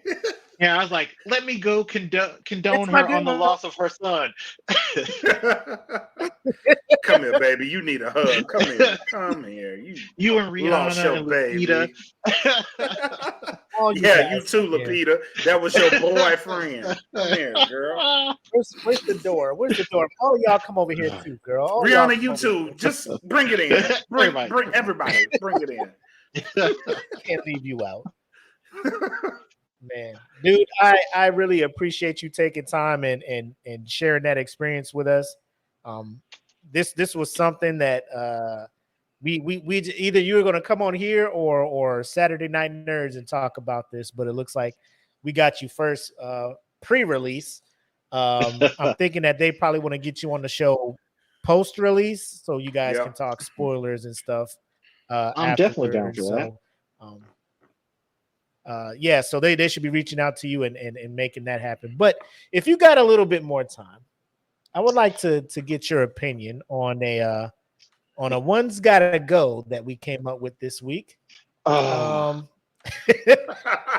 what it is. Comments on it. It was days ago. Hurt my soul to take part in. Did it? Especially so for you who are listening. For you who are listening, in our Facebook group, the link is in the description. Management put up a one's gotta go. So what we do with these, we give 4 options, and one has to go. Whichever one you get rid of, everything that it has done is eliminated from history. So this week we're doing what genre of hip hop has to go away. So we have the East Coast, South, Midwest, and the West Coast. Now, the group, 69% of the group is saying the Midwest should go. Now, Nick, I know you're a Midwest guy. How does that make Chicago. you feel, man? Look, I almost had to resign from the group. I'm like, look, I'm from Chicago, and let me just name off a list of artists that, like, y'all are crazy. But to be fair, this is also a really hard topic because I love hip hop. East Coast, that's what kicked it off. I've lived in the West Coast, and even they're like South. I mean, you think Outkast, Luda. Oh, And I was like, funny. ooh, that's tough. But when I go through my music collection, the least represented in there, the South. Mm. I hear you. Not mad at you. I hear you. I'm not mad at that, man. Like, plus, Because I it's look at just it this way. a lot of these votes are just based off of preferences, right? And Yeah. like you said, you're looking at your collection of music. It is what it is. Yeah. And then, like, even thinking from technical aspect, I was like, all right, look, if we get rid of the Midwest, and while we have of the black delegation given up Yee, he is responsible for beats East Coast, West Coast, Midwest, everywhere. And certain rappers would not have albums if he wasn't part of that. No. So if we get rid of the Midwest, that's out I'm too. gonna be upfront. Y'all know I'm not a fan of what Ye is doing lately and stuff. Everything that's happening to him, he deserved every piece of it. But I will not be in a world where I can't have college dropout, late registration, graduation, and my beautiful dark twisted fantasy. And beats of the blueprint. And bro, it's he's too big to hip hop. I can't get rid of him. So Ye kind of saves two Ye- coasts. Ye, For real. Ye is what saved the Midwest. Just to be honest with you. Like, I get it. Midwest, I mean, like, sound wise, it's not like the most authentic. Like, I love stuff like Lupe and Common. Like, I like Miller. Like, my biggest hip hop thing is have someone telling a story and doing stuff. And those are Black Milk, Royce the 5'9", stuff like that. And then East Coast, there's still a lot of that East Coast wise. Like, I like battle rap, and I gotta say, not a ton of that for me in the Midwest South. movement. Like I will say, Run the Jewels, Slum like Village. Big Mike. That's my boy out of the South. Like it would hurt my Right. soul to lose Run the Jewels. But you just voted him off, right? I know, but I had to. Like it's triage. I mean, it hurts my soul, but I did it. I hear you. What about you, Black? Where's your vote at? My vote? Like who I'm getting rid of? Yes. I can't just let that information go right now. Then walk us through your decision process. Walk us through your decision. If I'm saving anybody right now, and it's because I grew up on this music and I'm from the South, so I'm saving the South because, like you, Nick, you're from Chicago. Like you grew up around a lot of this stuff. Like I do have love for a lot of Midwest music too, but I grew up around the Outkast, UGK, 8-Ball, MJG, Scarface. There's so many Goody Mobs. Goody You know, Mob, I grew up around. There's a lot of dope lyricists in the South. What's represented out there, like the trap musics, it's club music, but I mean, there's a lot of good music out there in the South too. So I got to save the South because, like Mac and Ye, I can't live in a world where Aquemini doesn't exist. Talk about it. I feel like I said, my removing the South is not to say there isn't a lot of great and influential pieces that came out of the South. Never get me wrong. Like I didn't like this topic as a whole because like I don't want to get rid of none of it. Yeah, I feel you. Yeah. So we already know I'm keeping Midwest. East Coast, I got to go East Coast. Jay-Z is my dude, favorite rapper. Like without Jay, I probably wouldn't have gotten into hip hop as much as I did. Like even though I caught on with was 96, he dropped Reasonable Doubt. That caused me to go back and look at other artists and stuff. Biggie is a big topic coming out of there. Do I feel he's a bit overrated? Yeah. I mean, he's still a great lyricist for what he was at the time, storyteller and stuff. Nas is out there. Tribe Called Quest. You got Busta Rhymes coming out of there. The whole bad boy movement at front. De Yeah, La Soul. Mace. You know, you got Dipset, De La, bro. Come on, you know what I'm saying? LL Cool J back in the day, Beastie Boys. Like I don't think hip hop spreads as much as it does without the East. If the East never started, so you know, the East is the second one that I'm saving off rip. What's your second one, Black? My second one, I'm gonna save the Midwest. I'm gonna save the Midwest. And it's Nick's because like, he in here. yeah, no. But besides Ye, which you have the one of the greatest runs in 3-run albums in hip hop history with College Dropout, Late Registration, Graduation. Like that's probably the greatest 3-album run in hip hop history. Like you could put that up there with a whole bunch of people. It probably is. It's up there. If not top 3, top 5 easy. But it's up there. Plus, just for my musical taste, like when you have those early Busta Rhymes albums, the Tribe albums, like a lot of that sound was from Dilla. And Dilla is like, in my brain, Dilla is the greatest producer that ever walked earth, bro. Like Dilla is nasty with it. So like without that sound, you don't get a lot of these albums. Plus, hello, we on that feeling. My homies from the Midwest, I gotta save them. You know what I mean? I got 2 homies from the Midwest that do dope ass music. So yeah, 3. My bad, 3. Yeah. So you got Wiz, Mark, and Clint out of Dayton. And Clint, yep. So I gotta save him, bro. All right. So here we come. My third pick, which means the one I don't say is off the map. Let me throw this disclaimer out again. Just because I did not pick this one to stay does not mean that I hate it. Okay. We got the South and the West Coast left. To me, the only thing that was really making it hard for me to get rid of the West Coast is my man Kendrick Lamar. Kendrick Lamar has not missed on any of his albums. To me, right? To me, I feel like he's batting 1,000 coming out the gates. You got Nipsey over there, who was doing his thing as well before he was taken from us. You got Snoop Dogg, Dr. Dre, the whole Death Row movement over there. Started the whole East Coast, like when hip hop was getting to a point where people were just like, bro, it's just gangs doing music. Nobody's doing music. It's just gangs that just happen to rap. NWA. Oh man. Ice Cube. Oh my God. Bro, it's a lot.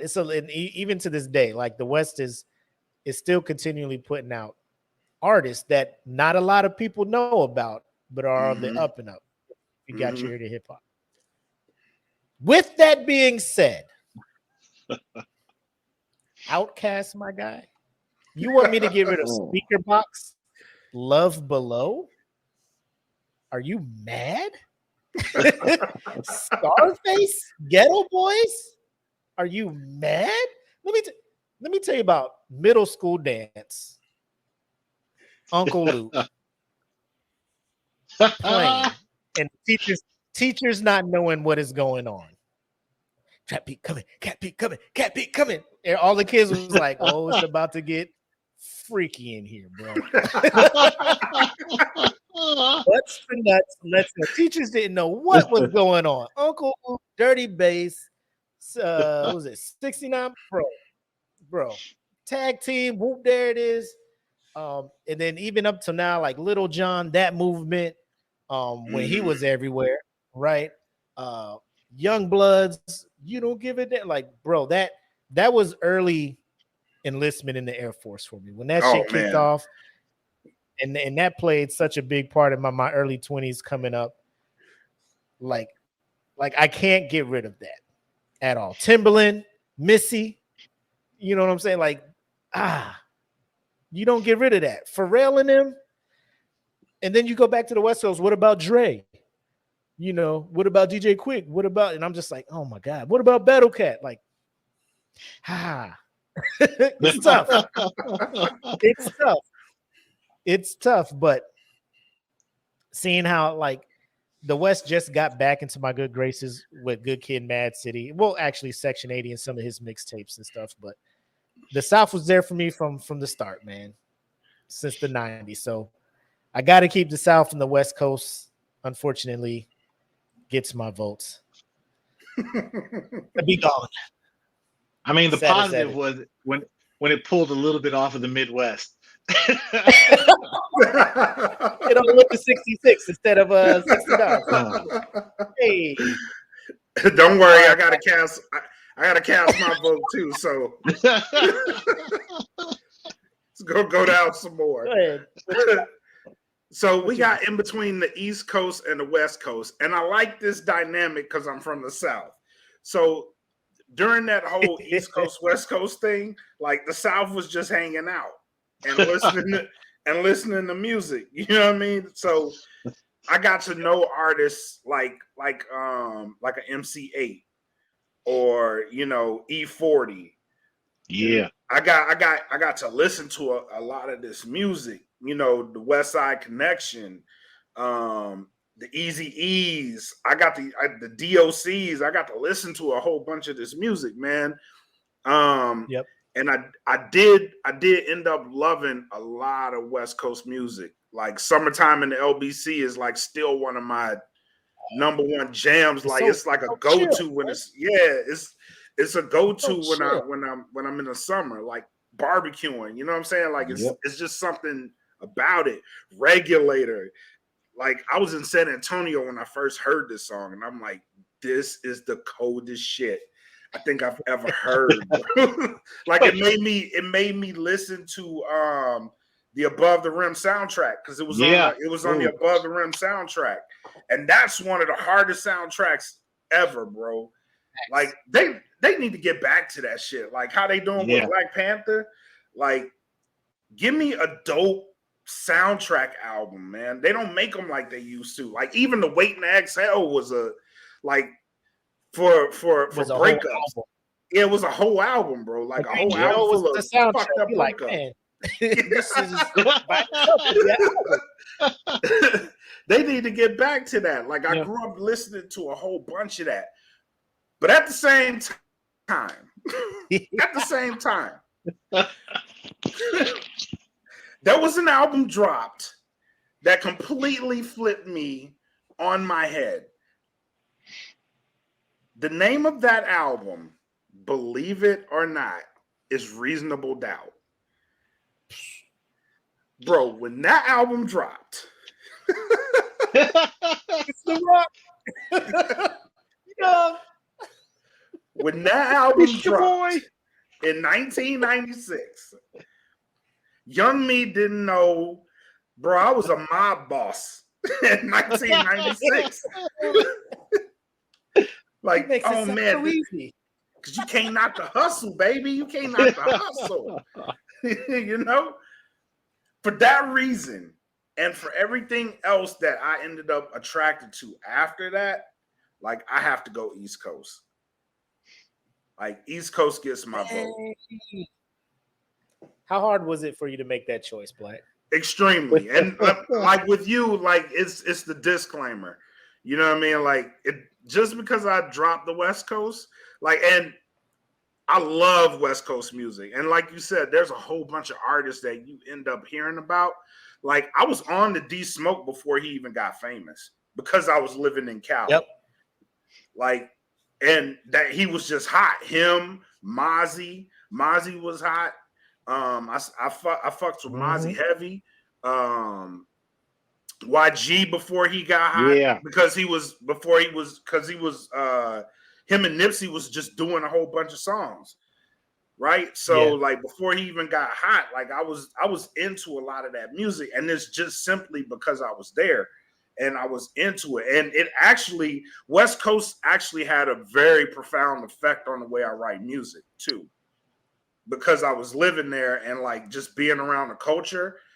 Like I was able to adapt that to my style of writing, and I can't say that that's happened to me anywhere else, because that music, man, the way they make the music is just a vibe, right? It's just the whole vibe, and I love that, which made this an extremely hard choice, because on one coast I have like a thing that really ultimately shaped the way I write music, and then B, like these are some of my favorite artists over here. You know what I mean? Like that's a hard decision. Like it was a really hard decision, but I got to go with the East Coast, man.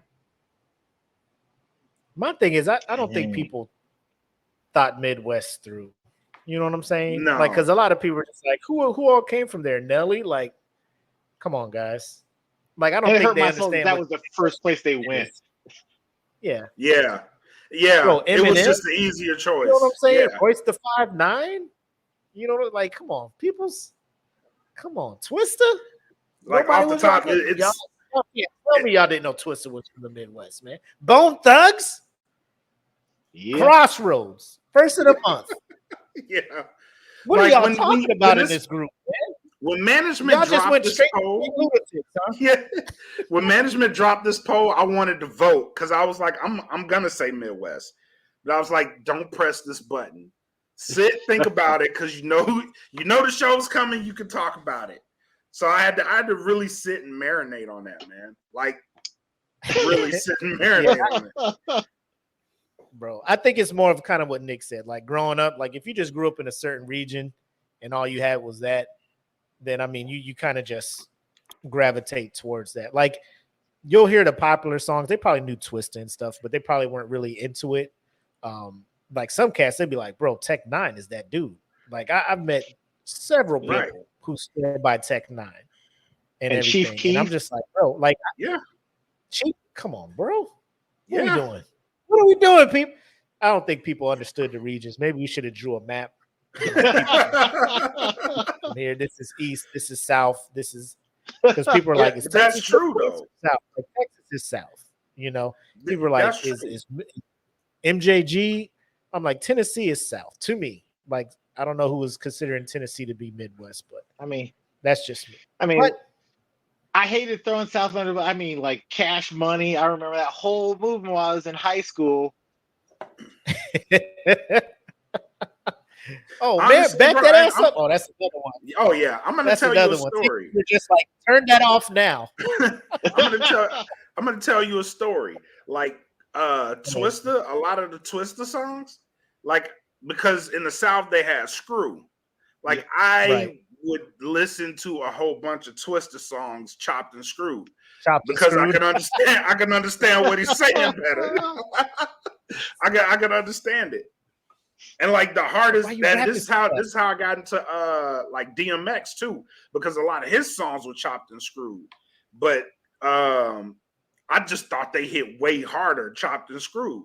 And like I just ended up liking DMX. I was like, damn, this motherfucker's hard. Like if I already heard the original version of the song, my brain is like, I want to rap along with it to the original. It's weird, version. bro. And then, it's weird, but it's great. And it just be like, Drew. Like, bro, just play the song. No. So back then, like play the song.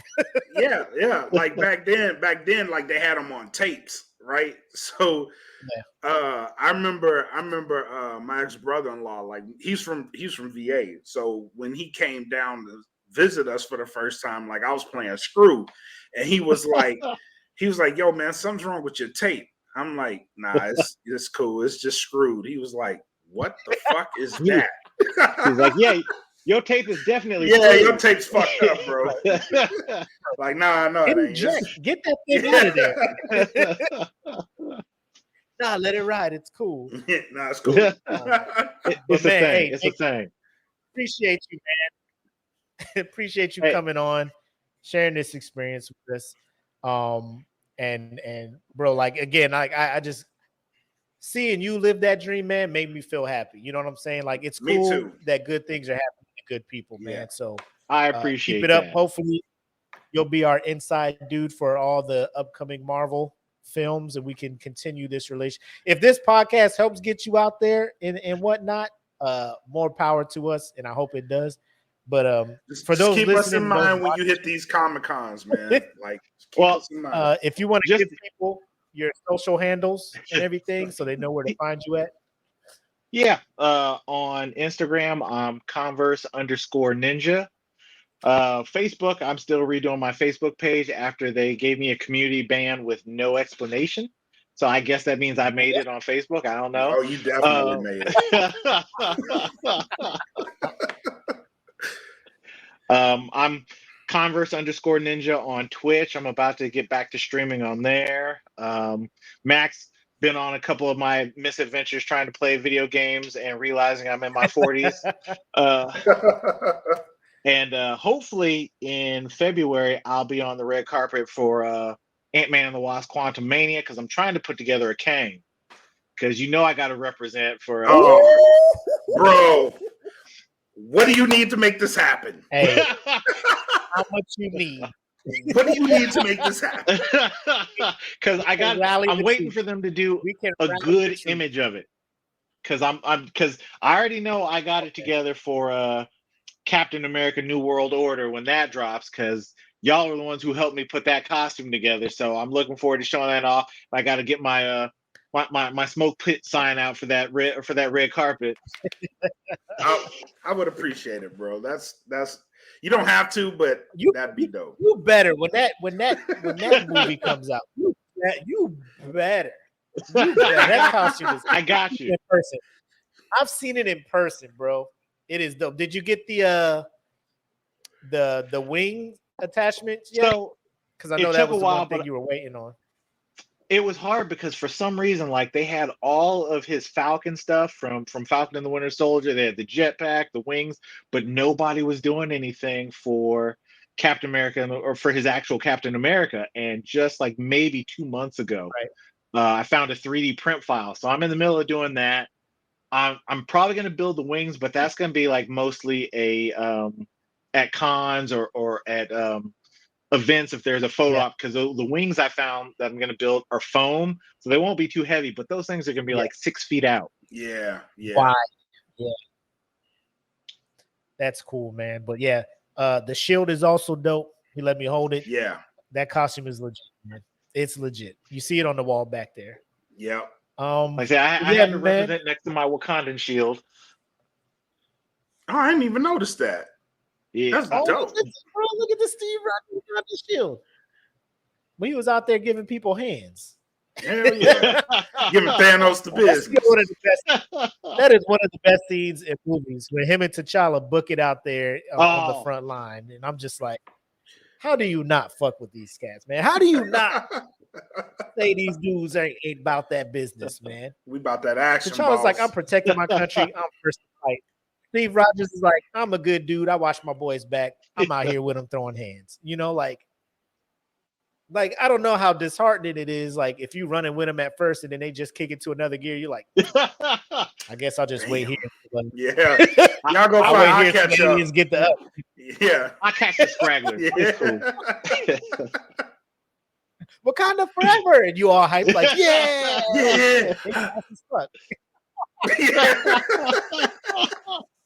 That's stuck out here. Shit. How you running like that? Like, can I get some of that herb? But yeah, man. Where the flowers at? Oh man. But thanks, bro. Again, greatly appreciated.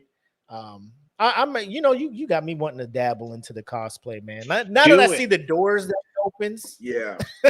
Do it. Like I've been sitting here this whole time trying to figure out how I can pull off M'Baku. We need more representation. And I don't mean just like black folks, but everybody, because one of the things that I deal with a lot, like most of my characters are black, and that just happens to be because there are a lot of black characters I really like. But if you want to be Batman, be Batman. Don't be black Batman, you Batman. You know, if you Superman, you don't have to be Superman from Earth 5 No, you be Clark Kent, and anyone who says anything else can suck it. But we need people to represent, like cosplay. Like there's so many like black cosplay groups and people. Like we all link up on Instagram. Black Twitter will show out with us. But do it. Like we are at the perfect time to be a nerd. I mean, y'all may not be the same exact age as me, but you grew up in the age where you didn't talk about being a nerd, especially a black nerd. Like Hell the yeah. only black nerd was Urkel, and he was unacceptable. Yep. I'm just now That is comfortable where I can start pulling my nerdum out because my mind was like, "Don't you ever go there," because Like people fight. You know, what right? I mean? Like I remember like getting into anime and like people like you watching cartoons. I was like, no, you need to check this out. And now I got cousins who are older than me. Like, So that yo, story. you see that new Jujutsu Kaisen? I'm like, you damn straight I did. And I read the manga. What you talking about? Like I'm already three Get on my seasons level. ahead of you, baby. I'm on it. Yeah. Shout out to But Dragon Ball Z cosplay. for making that shit cool. We need That's black when brothers Gokus really and started rocking. Yep. Yeah, when we saw Dragon, like, oh, they got hands. All right. They ain't fucking around. This ain't no Sailor Moon shit. What the fuck they doing now? But like the minute he went Super Saiyan, bro, everybody was lit. Hell yeah. My biggest regret is like not telling everybody about Ninja Scroll. Oh my god. Bro, when I saw that movie, like I figured out like these cartoons can get really gory, bro. Right?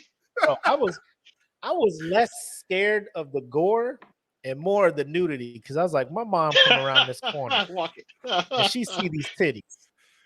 See a demon sucking a titty, bro. I gotta go to church tomorrow. And that's the exact time that someone walk in the room like, what weird shit are you watching? No, this ain't the main plot though. This ain't the main plot. Shirley, this boy in this room watching the demon suck a titty. We gotta come pray right now. Mom.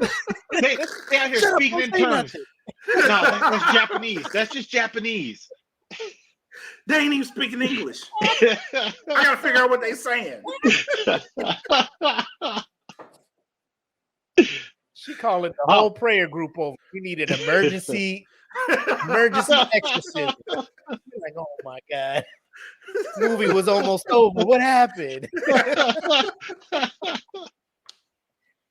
Oh man, but appreciate you coming on, man. Oh, go ahead. You got one more thing? Of course, I was gonna say. Black Mac, you mentioned M'Baku. I will try and find you the stuff so you can put it together because you know what? Things like Dragon Con, that's when we really show out. Like I saw a whole group of Jabari showed up and they were like legit. Like everybody was big. I mean, like they had it looked like it was wood, but it was all foam armor, but they represented. Okay. Yeah, send me that, bro. Oh, you got like yeah. Oh yeah, I'll pull it off. I could do like the voices. Everything else is just I need help. I need the outfit. But I appreciate y'all having me out. No, man, it's been a pleasure having you. Anytime, man. Anytime. All right, man. Take care. Tell Jen we say what's up. Appreciate you letting us borrow your man for a bit and live through him. Hopefully we get you guys both back out here. But bring you guys both back on after a con or something like that, man. Because I know she'll be out there doing her cosplay. We'll be out. Yep. Cool, man. All right. Have a good one, my guy. Thanks a lot. You too. Take care. Peace, man. Peace. Man. That was dope. That was dope. It was. We have had some dope people on the show. He is up there. He is up there. Really just so I can fanboy geek through his experiences. You know what I'm saying? Sat 5 rows in front of Rihanna. Like, let me tell you something, bro. Like, and then 2 rows behind Angela Bassett, and then was that close to Lupita. You know what I'm saying? And then I'm just, bro, what you doing out here? What you doing out here? My phone would have been out of my pocket snapping pictures with the Hey, captions, "Forgive Hey, me." my battery's gonna die. forgive I've been me. trying to call you. My phone's at 5%. Yeah. The movie Yeah. finna start. I can't. Hey, where's your mother? Where's your mother? Hey, I ain't never coming home no more. Yeah. I got a quick question for you. You want to live with me or her? What you talking about? Answer the question real quick. You better answer. Decision about to be made. If I get no answer, I'm assuming her. Dad, what a click. Took too long. Pack your shit. You better pack your shit. Man, bro. All right. Final shots, bro. What you got for him? Man, just make sure y'all go follow him. I put his IG out there. Converse _Ninja. Really dope brother, man. And he talked about his comic care. Make sure y'all go follow him and show him some love. Because he is really out here doing some great things. So make sure y'all show this brother some love. If you're watching, listening, Converse _Ninja on IG. Make sure y'all go follow him. Also, make sure you guys are following the Patreon. Oh, so go ahead. My bad. Mm-hmm. No, I was going to say we'll edit the description to throw the social handles in for them and the Comic Care website. So if they want to check into that. Okay, cool. But the Patreon for the that VIP, you guys now have the loyalty program. So as long as you are active subscribers to that VIP, you guys are going to get a bunch of free stuff, I think, every quarter. So we've added that for you guys. I know we talked about all the behind the scenes stuff earlier. We got a bunch of stuff coming that's just for patrons. So make sure you guys are checking us out on the Patreon. And I've seen the link get posted to the new location of the podcast. It's still on Apple, Google, Spotify. So make sure you guys check us out, follow us, like it, get notified, share, all that great stuff. Bro, so if y'all are new to the Smoke Pit, I want you guys to listen to the first 10 episodes. They're just the first couple. And listen to that. And then come back here and be like, are those the same two dudes? Yes. Yes, it is. It is. It be us. But like I go back and listen to it, even though I'm on the show. We did the show. Like, it's still a fun time to sit and listen to the banter and shit going back and forth. Yeah. I've actually some funny motherfuckers, bro. Like time clip, right? I'm doing time clip, and then I'm gonna just do compile segments. So like the off chance. Oh, heads up, ladies and gentlemen, there's not gonna be a Smoke Pit on Friday. Because I'm gonna be in the theater. Yeah. No. The 11th. Expect probably a compilation of of segments. Because y'all know what it is. You know, y'all heard my man Nick. I was supposed to be there on and Friday. Yes. I was supposed to be there in the movie theaters on Friday. My brother's getting married next Friday. Shout out to Michael Catley. Him and Annalisa. They're both Pitmasters. So shout out to you guys. Yeah. Can't wait to come hang out with you. But they're getting married on next Friday. So that's why I'm going Thursday. Thank God. No problem. Because, no problem. Because I'm gonna be tuning in to Saturday Night Nerds when they get into these spoilers about this movie. Because if it is what I think it is, and what Nick kind of let us know, like the emotions will be there. Shit. I'm gonna have to talk immediately about it. Immediately. So Deontay, I see you still in here. Hey, we may be in that backstage of the studio, bro. We may be back there trying to knock on the door to get in on this thing, man. Because I'm gonna have some stuff to get off my chest. If it is what I'm thinking it is, we gonna need a therapy session. Yeah. Oh man. But yeah, that's all we got, man. Make sure to check us out wherever you stream podcasts at. And again, if you like it, go ahead and rate us on the podcast platform, whatever you're listening on. And yeah, that's all I got for him. That's all I got, man. Cool. So episode 90 of the Smoke Pit is complete. Y'all take care. See y'all 2 weeks from now, I believe. Yep. 2 weeks from now. Oh, actually Monday, because we'll have a Prove Me Wrong. But Smoke Pit, not next Friday, but the Friday after. As always, I'm the homie Mac, aka your boy. And I am bred like a king. Made this Kelvin Cayley. Thank y'all for coming out to a very great episode 90 of the Smoke Pit. Come back in 2 weeks because we're going to be crying next week. But until then, have love, make sex. Peace. Peace. Welcome to the Smoke Pit. It's Friday night, come and take a load off. Come sit in the Smoke Pit. It's time for us to show off. It's been a long week, come relaxing, get some laughs in, and let's talk about these brackets. And while we at it, tell me whose man's is this? Cause I got questions, I'm hoping you can answer it. Get ready, cause we gon' talk a lot of shit. It's Mac and Makk, welcome to the Smoke Pit.